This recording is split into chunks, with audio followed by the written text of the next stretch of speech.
Hey everyone, thanks for tuning in. It's time for the C3 stream.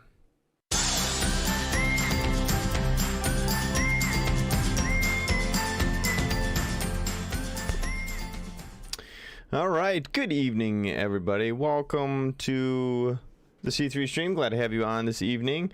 Tonight's is pre-recorded. I gotta check my audio real quick, make sure I'm coming through. Tonight's pre-recorded, guys. I am out. Yep, we're coming through. Good to go. I am not live tonight, but I want to be with you in spirit and in digital format.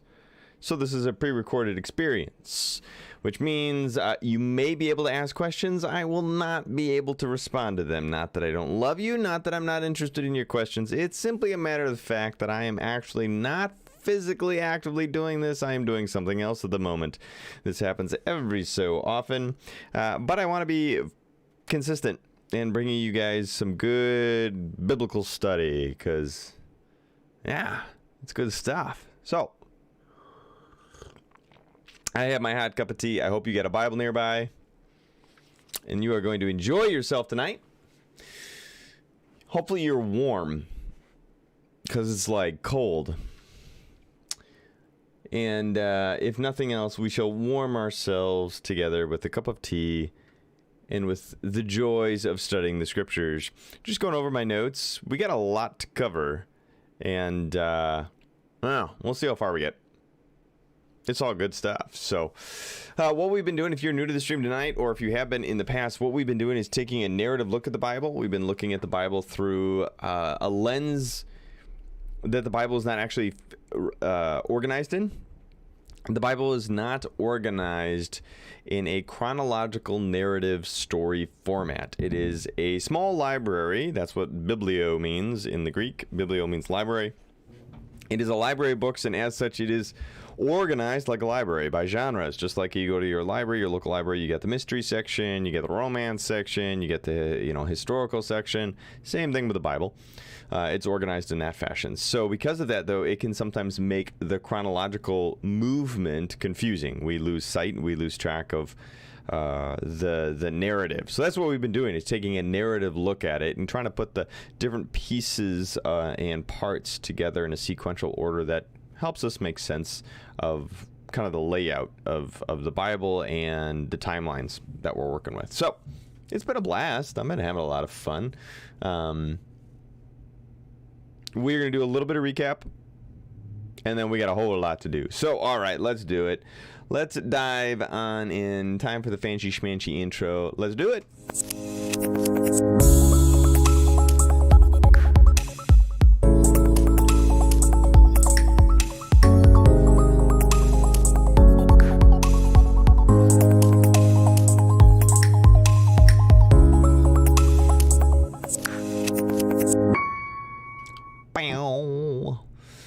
All right, and let's do this. So if you are, there we go. If you are tracking with me and you have, fabulous. If this is your first time tuning in, you can go back and rewatch all of these on YouTube. We are in this, really, it's been a number of weeks. We've been going through this for a while, right? And this is supposed to be an intentional, slow walk through this biblical story. And the curriculum that we're using, we are using a curriculum. It's nice because it gives us visuals, pictures that help make sense of the story, if you will. And it's called the Divine Drama. And so we've been leaning into the Divine Drama, understanding kind of the divine story.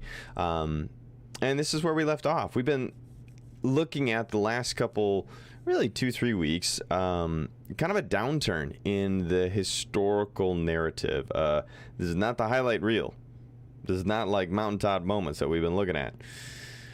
Things got super, super messy in ancient Israel. So messy and so bad, in fact, that God intervened in such a way as to use big empires, particularly the empires of Assyria and the empire of Babylon, to come in and discipline, more or less, his chosen people, the Jews of the day.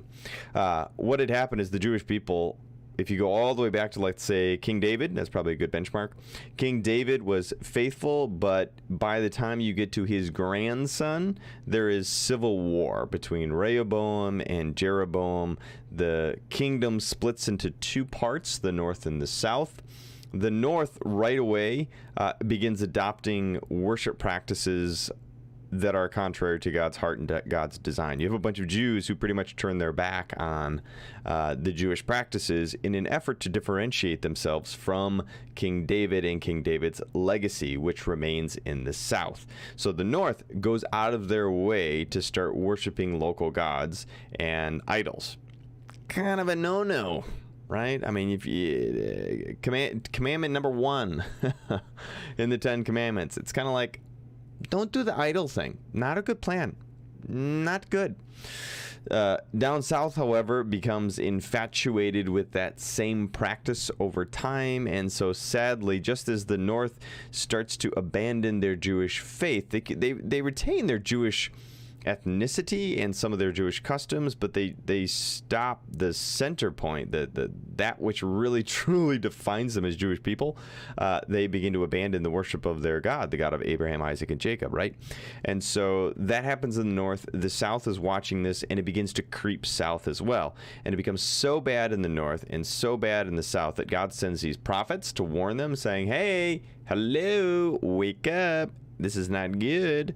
It starts to issue into the way in which they treat not only God poorly, but they begin to treat their neighbor poorly. The other Jewish men and women of the day, they start treating each other. The government becomes corrupt. They start ignoring people's needs and the poor and the hurting, and things get really out of whack. And the whole community begins to unravel because at the centerpiece, they've lost their center identity of worshiping God. So God sends these prophets to warn them to repent, come back, get chugging along, and they don't.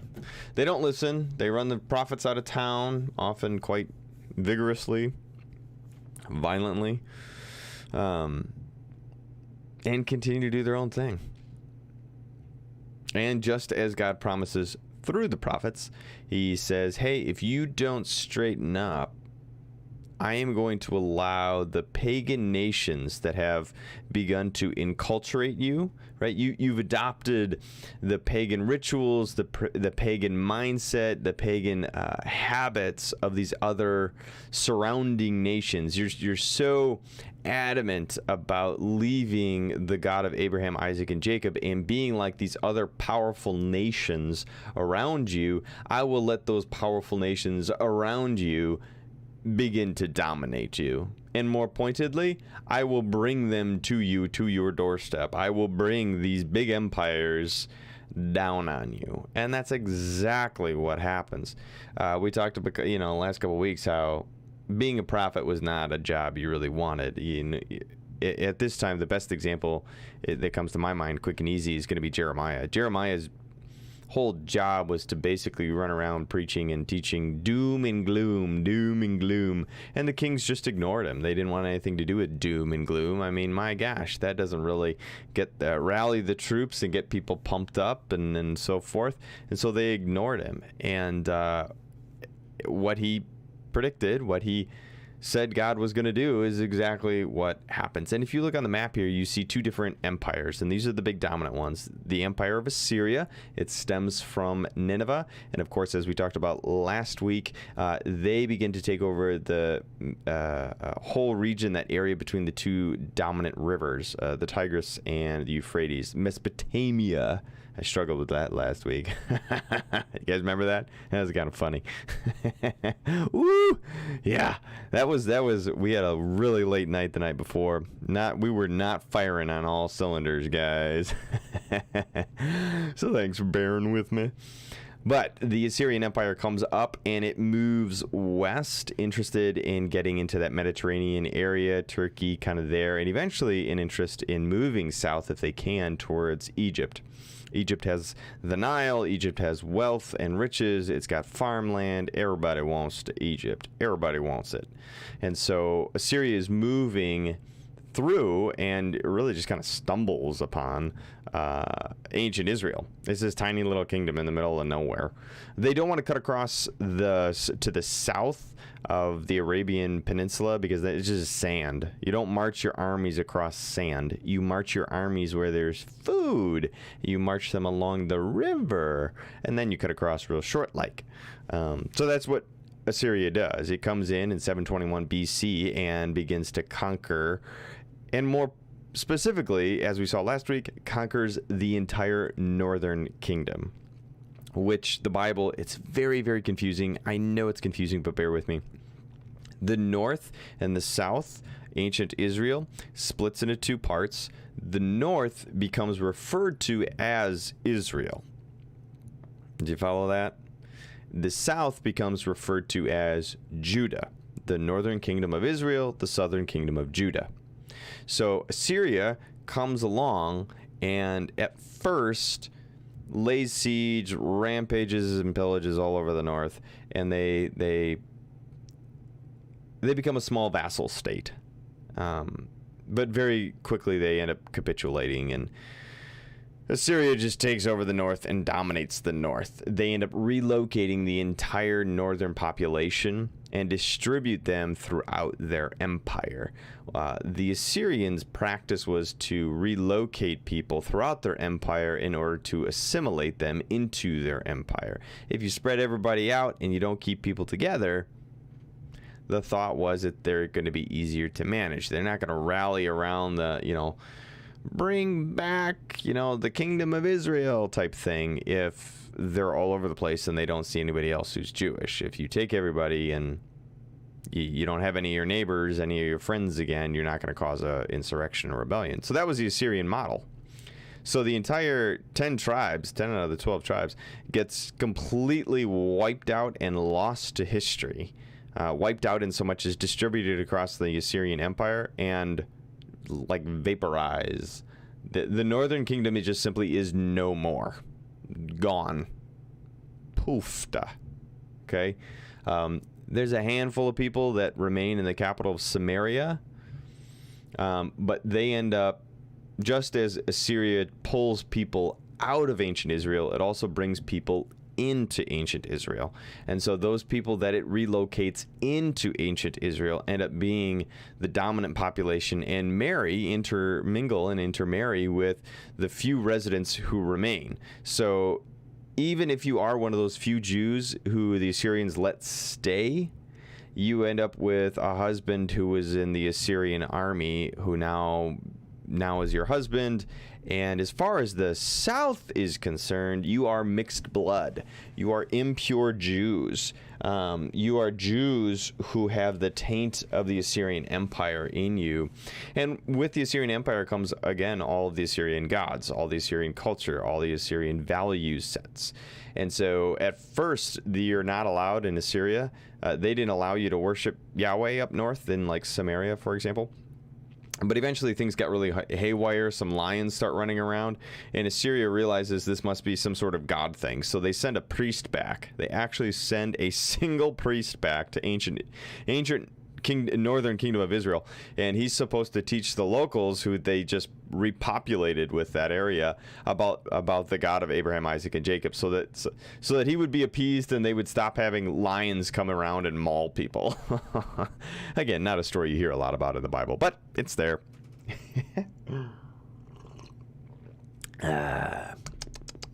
Okay, so the northern kingdom dissolves and becomes part of the empire.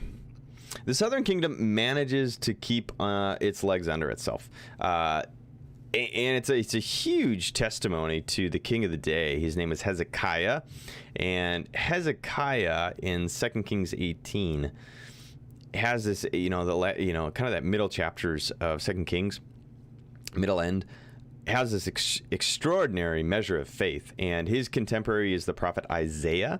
Isaiah at that time is running around, and Micah is running around at the same time of Isaiah. Anyways, but Isaiah is one of his go-to guys. The King Hezekiah has a good relationship with Isaiah, and he's legit faithful. He's trying to purge the south of all the bad habits and all the idol worship and all that sort of stuff, okay? He's trying to get rid of it. And in the process, ends up believing and trusting in God as opposed to believing in the power of his own army or reaching out to Egypt for help. That was one of the big critical things that was happening at that time.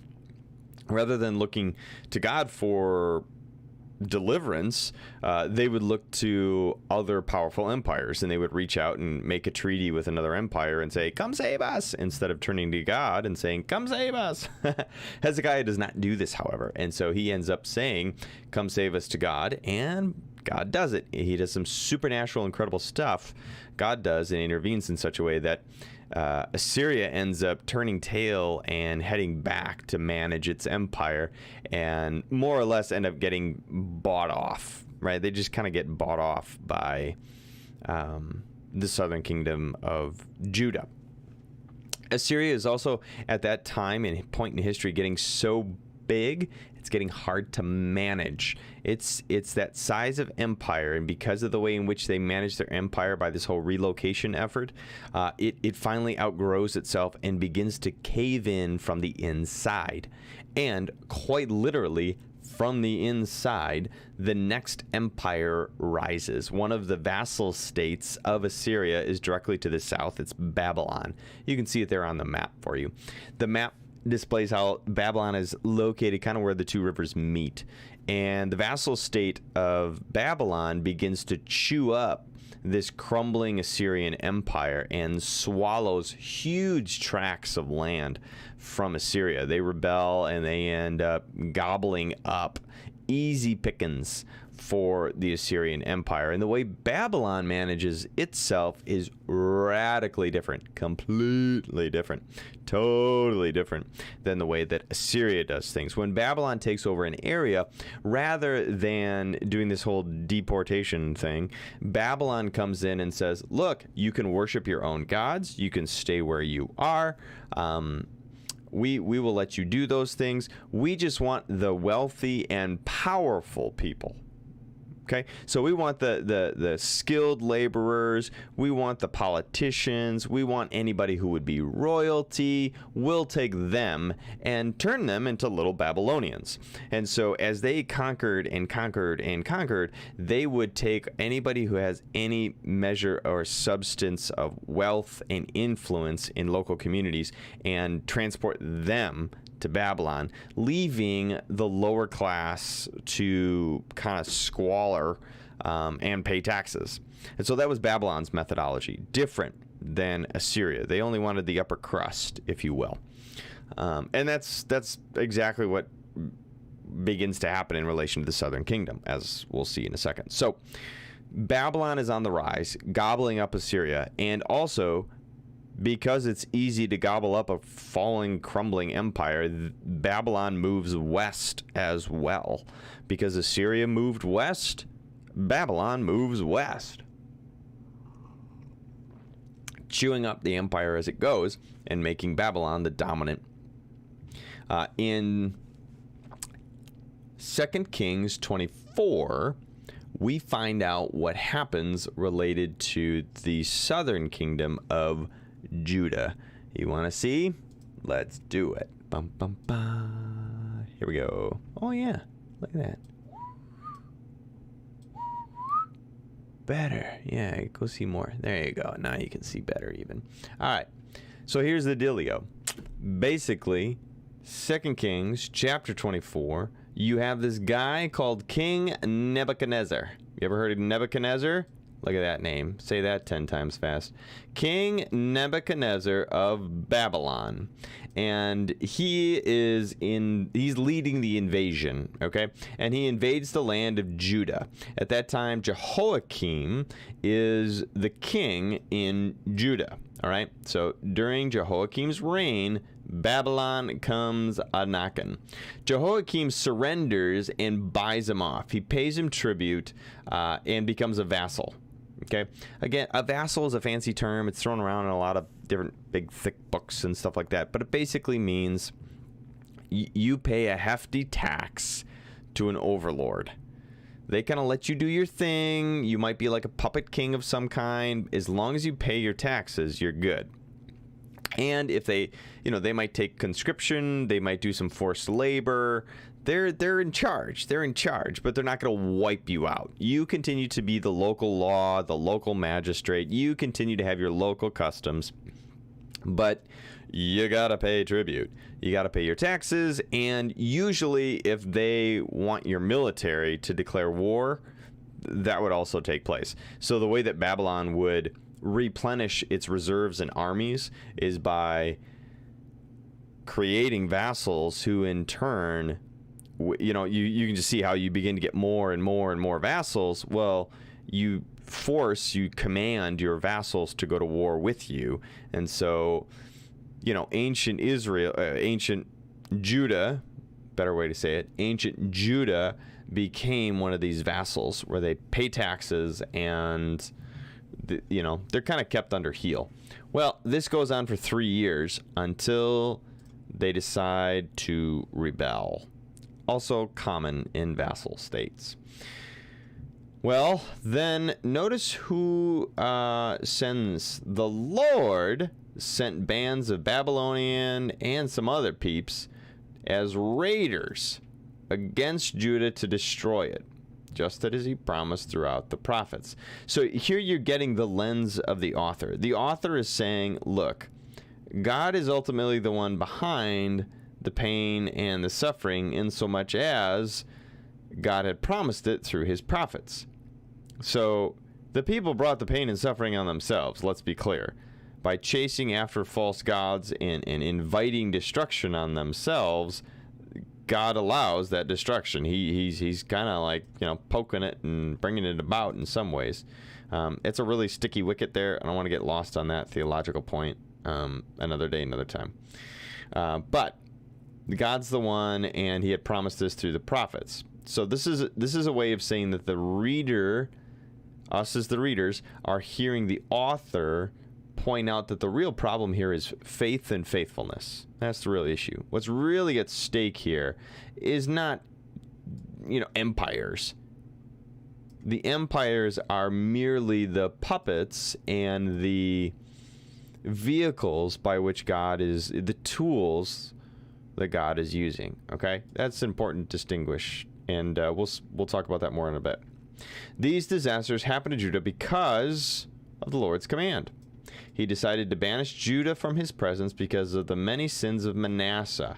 Okay, who's Manasseh? If you go all the way back to Manasseh, Manasseh is one of the kings who built a bunch of altars to false gods.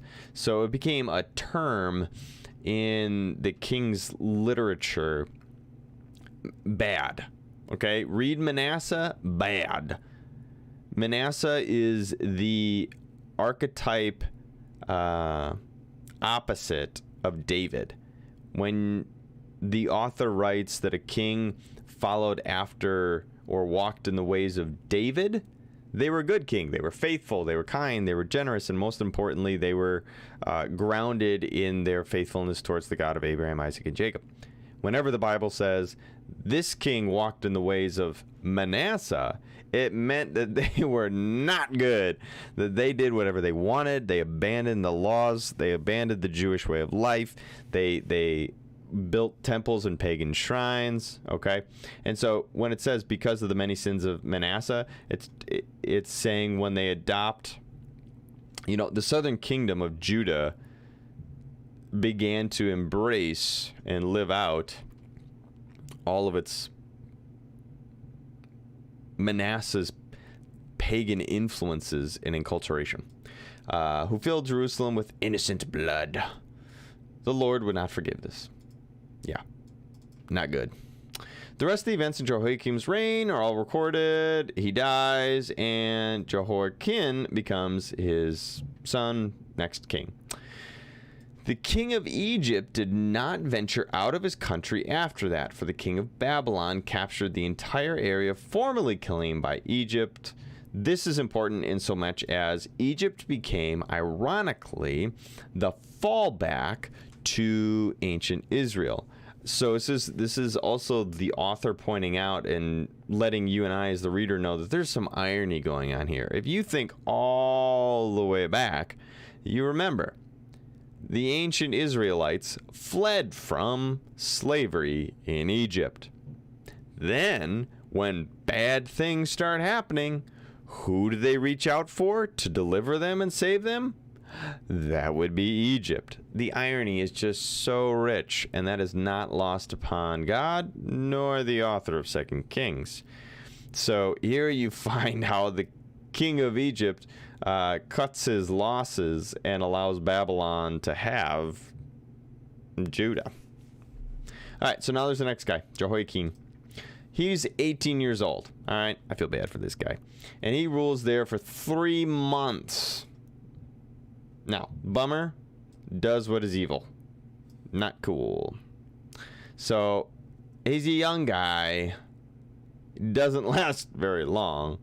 Namely because during Jehoiakim's reign, the officers of King Nebuchadnezzar of Babylon came up and besieges Jerusalem. So he's actually the one in charge of the city of Jerusalem, and Nebuchadnezzar himself arrives at the city. There's this whole exchange, and there's this whole narrative and all this sort of stuff. But in the end, here's what happens. Nebuchadnezzar takes him prisoner.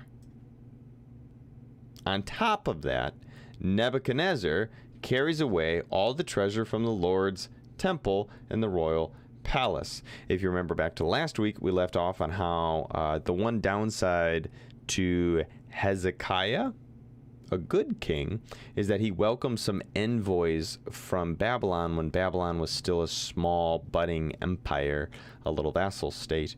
And this is calling back to that big mistake that the Babylonians had not forgotten about all the gold that's sitting in Jerusalem. And so Nebuchadnezzar takes it all. He strips away, he takes the temple down to its studs, okay? He takes King Solomon's temple, like the temple, and strips it. On top of that, this is one of the first waves of Babylonian exile. He takes all the best soldiers, craftsmen, and artisans. Only the poorest people were left in the land. So this is one of the movements of exile to ancient Babylon. He takes with him Jehoiakim, along with the queen mother, and all Jerusalem's elite. Okay, so this is what we were talking about before in the very beginning. He's taking everybody. He's taking everybody. Just bad. It's tough. Well, on top of that, he leaves a puppet king. He installs a puppet king, the uncle, as the next king, and then he becomes thereon referred to as Zedekiah. So he takes Jehoiakim away, along with all of the powerful, influential, wealthy people, and leaves a puppet king in his stead. Well, the puppet king is also rather young, 21. He rules there for 11 years. Okay? Bummer, guess what? Does evil in the sight of the Lord. These things happen just because of the Lord's anger against the people of Jerusalem and Judah until he finally banished them in the presence of exile. So again, here you have the author saying, Zedekiah is fulfilling the prophetic warning to say God is going to banish the people. It really didn't matter, Zedekiah at this point in time in this story is living out the reality that has already been pronounced. It is simply an ongoing manifestation of God's judgment. That's basically what the author is trying to communicate to us. So, he does what his nephew did, and he also rebels. Okay? So, Jehoiakim rebels, and we have the first wave. Zedekiah ends up rebelling a handful of years later. So, guess what? Here comes King Nebuchadnezzar. Comes walking on back, and he besieges Jerusalem. So he besieges it now a second time, and this time he's mad. He's mad. He spanked them last time, and this time, whew, he's out for blood. Zedekiah, as king, doesn't go well. Where's it talking about him? Yeah, here we go. The Babylonian troops chased the king and overtook him in the plains of Jericho, for his men had all deserted him and scattered. So Zedekiah very quickly loses the last of the food. If you go into some of the other books, like Lamentations overlaps with some of this, and it talks about how they're just starving. Lamentations is in a really beautiful, horrific poetry. The book of Lamentations falls into the poetic category, and it's very hard to read, but it speaks to what it means to have starvation, to starve oneself physically, and how that is a reflection of the starvation that has happened spiritually. I mean, it's complex. It's really rich and very complex. But the Babylonians win. Okay, the Babylonians win, and Zedekiah books it, tries to get out of the city. He does, but then they overtake him, and very sad, they end up making Zedekiah watch as they slaughter his sons, and then they gouge out his eyes. Ugh. And they bind him in chains and take him away to Babylon. So now, kind of the last remnant of how we would see and understand David's line, right? Going back to David and David's promise, the promise that David got from God, it's in jeopardy in all of this. It's like, wait a minute, what? Zedekiah and his sons are all dead. And rather than kill Zedekiah himself, the last things he sees, I mean, these Babylonians are merciless. Last thing that Zedekiah witnesses is his family dying. Then they poke out his eyes, and then they haul him off to Babylon in chains. Whoa. It's brutal. Brutal. A couple weeks ago, I told you guys that before there was Game of Thrones, there was the Bible. Like, talk about that. Dang. That sounds like something straight out of Game of Thrones, right? Followed by Nebuchadnezzar raising the temple. And this is huge. I mean, this is like, for the Jewish people, there ain't nothing bigger than this. I mean, this is it. You can kill the king, but dang, when you burn the temple, whoo, it's not good. They raise the temple, they sack Jerusalem, they burn it all to ash. And the destruction of the temple is, man, it's more than like an exclamation point. It is a sign of not only complete and utter dominance, but it is a statement about God. That's why it's big. It is a statement and becomes really a question mark in the minds and the hearts of the Jewish people. I mean, from here on out, the exiles, that's what they become referred to as, the exiles. The Jewish people that survive all of this are left wondering, oh my gosh, is our God dead? Did he lose? Did our God lose to the Babylonian gods, and was he killed? Have we been are we utterly and completely alone?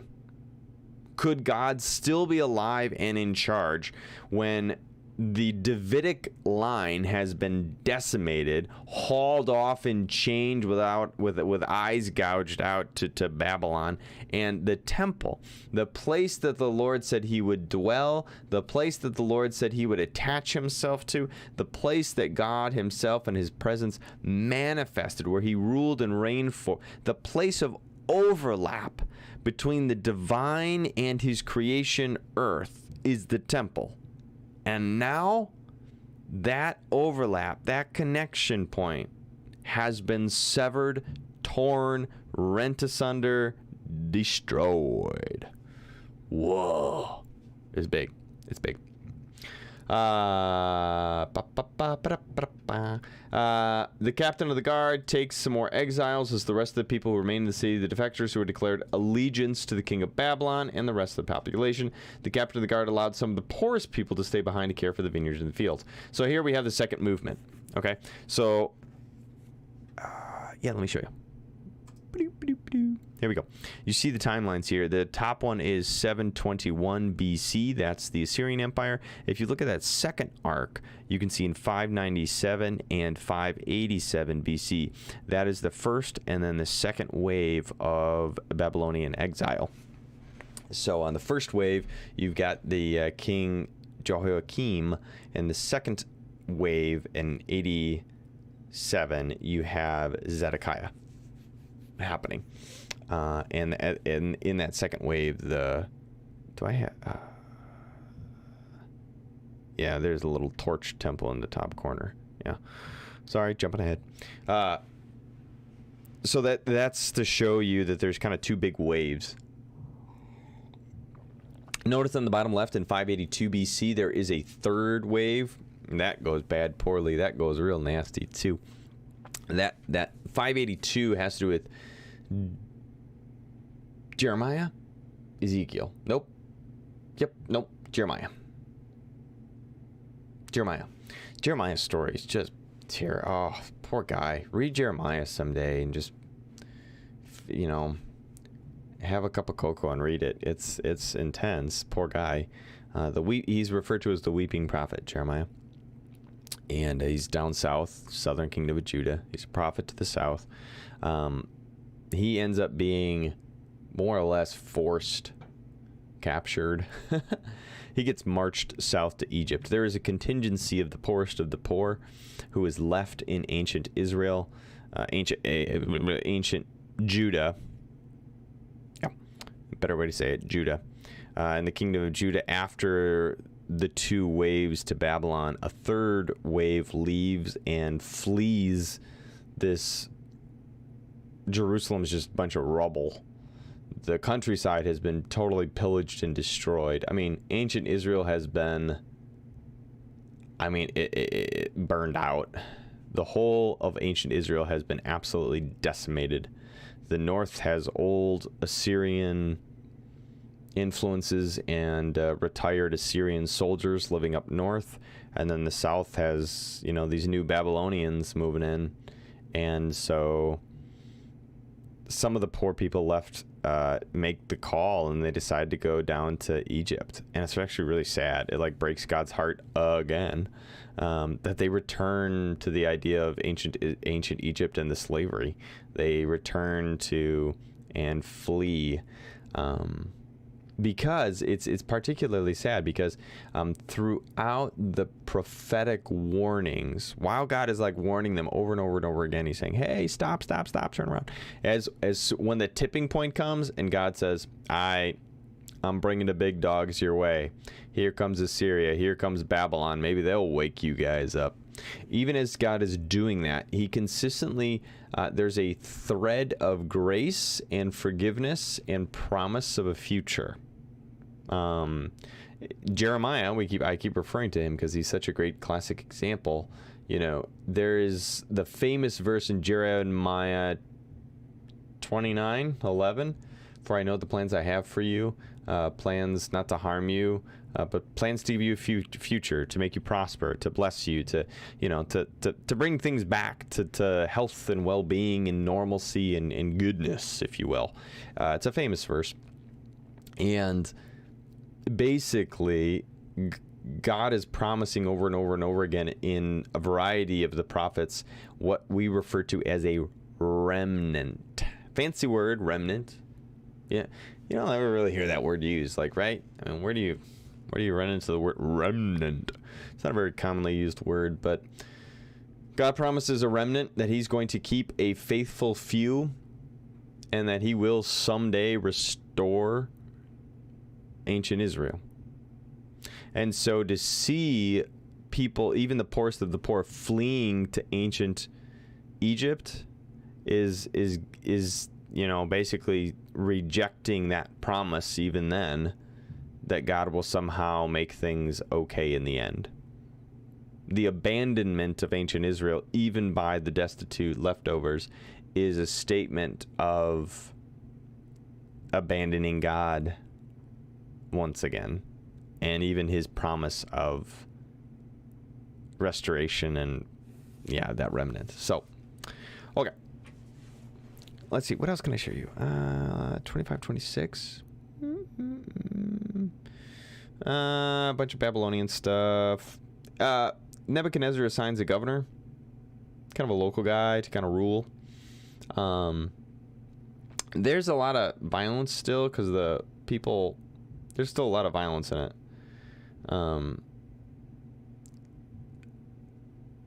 The reality of ancient Israel being a violent area, going all the way back. Even when Nebuchadnezzar comes in and takes over, they're constantly trying to kill guards and stuff like that, and so it's a hotbed for rebellion. Even the poor people.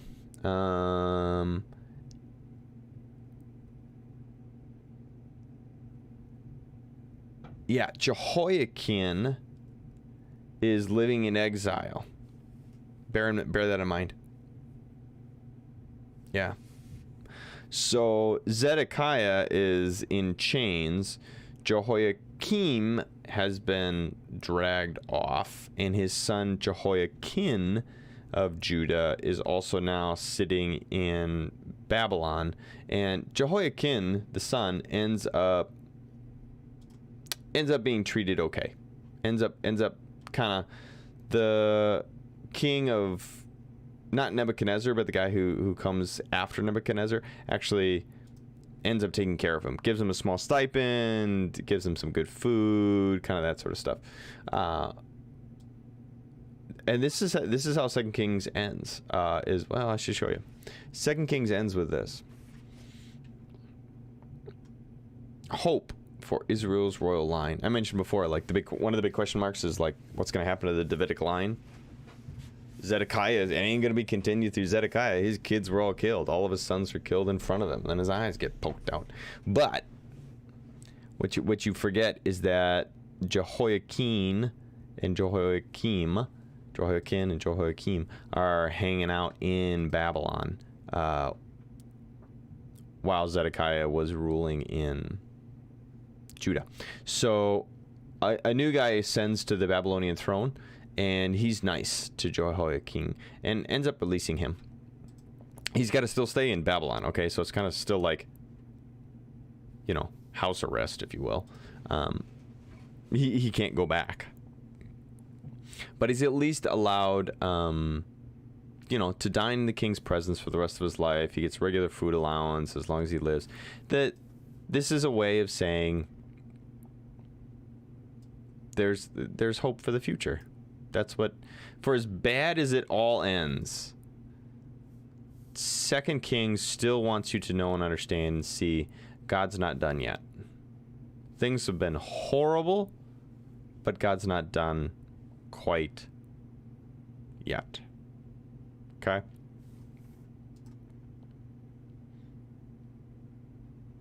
Some of the other things that happen right around this timeline would be Ezekiel. One of the famous prophets is Ezekiel, and he talks about, he's part of that wave, the first wave of, under Jehoiakim, he's under the first wave of Babylonian exiles. Ezekiel is part of that group. He's sitting on the banks of the river, and he talks about what it's like. His life is horrible as well. Everything is stripped from him. His wife is taken from him. His family. I mean, his whole life becomes an absolute.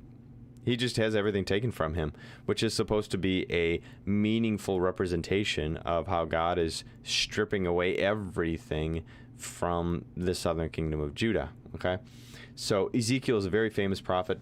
His book is really trippy. Okay, so, like, reading Jeremiah, you'll make a little bit more sense. You read Ezekiel, and you can be like, what was that guy eating? What kind of mushrooms did he find? He has some pretty incredible visions, and a lot of it, to be frank, we remains mysterious and yet even there are things that are yet to be fulfilled in Ezekiel's. So Ezekiel's is one of those books that you have to be very careful with because people can misuse it very quickly. It's still part of the biblical canon and should be understood and regarded with the utmost respect. Don't mishear me. And you just got to be careful with it. In a lot of traditional Jewish customs to this day, you're not allowed to read Ezekiel until you have reached a certain point in your education and a certain point in becoming, like, being trained up as a rabbi. You're not allowed to read certain books. You have to read certain books in certain order. And Ezekiel is one of the ones that's held towards the very last portion of your education because it's just so, I don't know how else to say it. Okay. That's Second Kings. Like, that's the end of Second Kings. It's like, dang, that's where we finish. We finish in exile. And the answer is yes. We finish Second Kings with this movement in exile, and yet with that sense of hope and future. And it's setting up this parallel between the original Exodus that we saw when God delivered out of Egypt and brought people to the Promised Land. Simply put, the author is kind of laying groundwork to say, hey, there needs to be another Exodus. There has to be another deliverance. There has to be another moment where God will intervene in a tangible, radical, extraordinary way to bring his people into the Promised Land once again. And so just as he brought them out of slavery in Egypt, formed a community at Mount Sinai, and then brought them to the Promised Land, that's that top portion. You see Creation 1 and Exodus 1, that God created the earth, and then there is an initial exodus. If you look in the second portion down below, you see Exodus 2 and Creation 2. That is to say that out of the chains and the slavery and the bondage of Babylon, there will be a new exodus as that remnant, that group of people that God is promising will return, and that God will once again recreate. He will do a second he will recreate ancient Israel. He will reestablish his people. You can see there in the center pillar of fire and a cloud. That's got to do with, in the Exodus story, how God went before them and behind them. Pillar of cloud by day and pillar of fire by night. And you see also the crown there. That is to say that God will reestablish his covenant and will prove true to his covenant in relation to David. So there's even, you see the palm trees in the river there. There's a prophetic word that comes through, I forget which one of the prophets, but it prophesies about how you will be established under the palm trees once again. And rivers will flow through Jerusalem once again. So, there is this anticipation of something in the future. It's very, very, very slim. It's very hard to read in the text at certain points because the Jewish people are at such a deep sense of loss. But now that we are on the other side of it, in the moment, they're reading past all of those lines. Why? Because their lives are falling apart. They're not thinking about this sort of stuff. They're thinking about how their lives are miserable. But when you get to the other side of it and you look back, you can see this parallel of God's actions of deliverance. The movement into exile is and cannot be underscored. It cannot be underscored enough because of how significant exile is. Exile is at the same level of bondage in Egypt. That's how big exile is. The Babylonian exile is arguably the second major shift in the theological faith evolution of the Jewish people. The first one happens kind of in that original early patriarchal, the patriarchs, Abraham, Isaac, and Jacob, tied into the Moses story in the Exodus from Egypt, kind of that period, the theology and faith of that period. The second movement happens with the Babylonian exile, they start asking whole new theological questions. The Jewish people are like, their minds are blown. They're sitting in exile. If you're a priest, if you're someone who's educated and can read and have been studying the Torah and all these sort of things, you're not the poorest of the poor. You're not sitting in ancient Judah. You've been dragged off, and you are now sitting among a bunch of Babylonians. And so you are now sitting in Babylon, wrestling with the reality that your promised city, Jerusalem, your divine temple, just got wiped out. What do you do with that? And so they have to completely reconstruct the Jewish faith. They have to completely reinterpret and rethink, what does it mean to be Jewish? If the temple is gone, and that was the centerpiece of our community, the centerpiece of our life, the centerpiece of what it meant to be Jewish, what do you do? Maybe that's not what it means to be Jewish anymore. And it's just like, you can see it in this graphic that the community has been, and understood to have been, revolving around that temple practice, and now that can't happen because there is no temple. And so in the top left-hand side, you see that scrolls with 613, the commandments. That's to represent the 613 commands that are located inside of the Torah, and the that's what, you know, the Old Testament, what Christians would refer to as the Old Testament, what the Jewish community would refer to as the Hebrew Scriptures. Okay, that what happens is the Hebrew Scriptures, and even more specifically the Tanakh, the first portion, the Pentateuch, the law.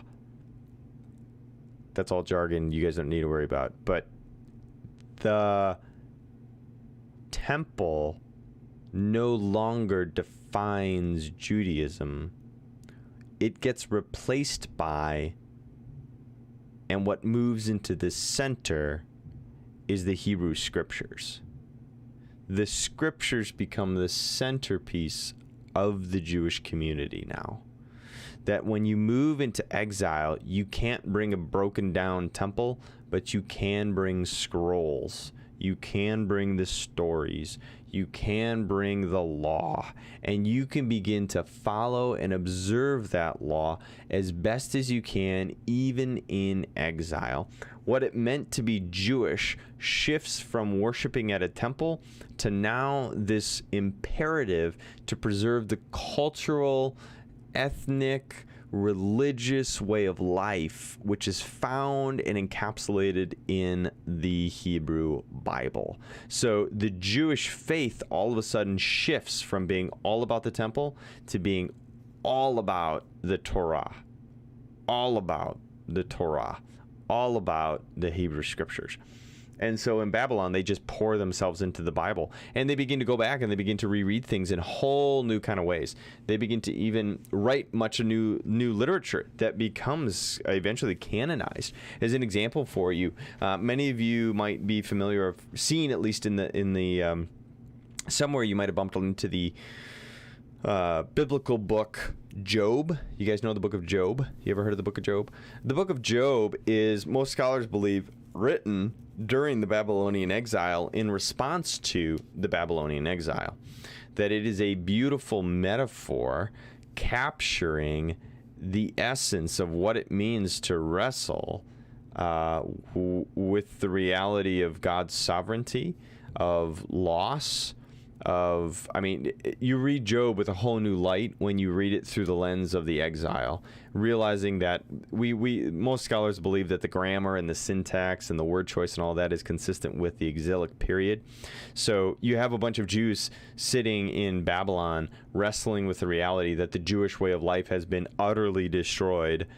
And what do they do about that? Is God dead kind of thing? And the answer is found in Job. The answer is in Job. It's perfect. Actually, it's beautiful. There's a reason why Job is in the Bible. Job is this story of complete and utter loss, and at the end of it, Job throws his questions at God. And it appears from Job's perspective that Job is being faithful. Job is actually, his wife gets after him. His friends get after him. They're like, just curse God and die. Just die. All right. Just throw it, And he's like, no, man. No, I didn't do nothing wrong. And then you get to the end of Job and you hit the climactic point. The climactic moment is when he confronts God himself. And God just looks at Job and is like, hey, Job, I'm God. He's like, were you there when the foundations of the earth were laid? Sure, you got questions? Let me ask you questions. Who created the world? Who opened the heavens up and let the rains come? Who made the fields of grain that you feast and eat upon? Who made the gazelle and the goat and who created the order and ordered the chaos that was? And yeah, it's just this incredible moment of theologically where we are so good at asking questions and putting questions towards God. And in Job's story, it flips itself back around, and Job actually has God ask him questions, and the realization sinks in that, oh my gosh, yeah, no, God is still God. Even in our pain, even in our weakness, even in our confusion, even in our loss, even in the horrible, horrible moments of our lives, God is still God, which is the big theological shift that happens in the Babylonian captivity. It's not that God dies or lost. God is God even over and against the bad. God is still God in the midst of the hardship. And that is just like the biggest revelation to the Jewish people and a complete shift in their faith and theological paradigm. It used to be that, the God of Abraham, Isaac, and Jacob was the strongest God and the best God, and he could defeat the other nasty gods out there. And then all of a sudden he loses, and it's like, he lost. I guess the other gods are stronger. Did he die? Was he asleep? What happened? And it's like, no. God's still God. God is still God, even in the pain. And in fact, most scholars believe this is the moment where the Jewish religion actually moves to monotheism. That is to say, the belief in one true God, one living God. That before this, there's actually a great deal of argument that the Jewish faith does not deny the presence of other gods, does not deny the reality that other gods might, so to speak, exist. But here in the Babylonian exile, we see a shift for them as they begin to cling to, no, there is only one God, true and complete, and he is the God even in the bad. It's not like he got beat by some other God. No, there is only one God. So theologically, guys, this is absolutely massive. Absolutely massive. If you are writing questions in the comments, just remember this is pre-recorded and I can't answer them right now. That's funny. So, all right. So this is another snapshot for you. And this is yeah, it's a tough time in the history. What time is it? Holy diaper, I gotta be done. I gotta wrap up. I gotta be done. Okay. Next week, we'll pick up. We might do a little dance with Daniel, and then we'll get into Ezra and Nehemiah. We'll get into the people coming back. Yeah. If you want to do a little prep for you, you can read Daniel. Daniel is one of the major prophets, and he is actually... his story takes place. He is one of the exiles. Daniel is a young man of royalty, a prince, upper class in the Jewish community, when his family gets taken off and packed up to Babylon. And they try to assimilate him to Babylon. They give him a different name and all this sort of stuff. They want him to eat different food. And it's this question of, can Daniel retain his Jewish faith and his Jewish identity in Babylon, or will he take up and become a little Babylonian? Because that's the goal. The goal is to turn him into a little Babylonians as far as the Babylonians are concerned. But Daniel doesn't. He remains true. He remains faithful to his Jewish heritage and roots. And as a result, he becomes one of the most influential people in Babylon. And in fact, it's fascinating. The Babylonian Empire eventually gets replaced by another empire, the Persian Empire. And who do you find in the Persian Empire? Daniel. That's basically the book of Daniel for you. The book of Daniel has to do with how Daniel perseveres in the ever-changing landscape of social, political, and religious shifting sands all around him. Daniel remains consistent. Daniel ends up being, and his Jewish identity remains. And so he becomes more or less a herald of the remnant.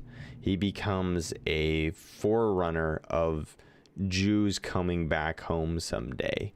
And so that's where we'll pick up next week. That's probably a better place to pick up, is let's talk about them coming back from exile. They spent a long time in exile. We can talk about that, but the process by which they come back out of exile, where that remnant does come back, happens in the books of Ezra and Nehemiah. So we will pick that up. We are coming up, guys. We're wrapping up the Old Testament. I mean, we're getting really close. We got Nehemiah, we got Ezra, and a couple last little things. We got Haggai in there as a prophet, but we're getting really close to what we refer to as the intertestamental period, which is a really fancy way of saying the period between the Old Testament and the New Testament.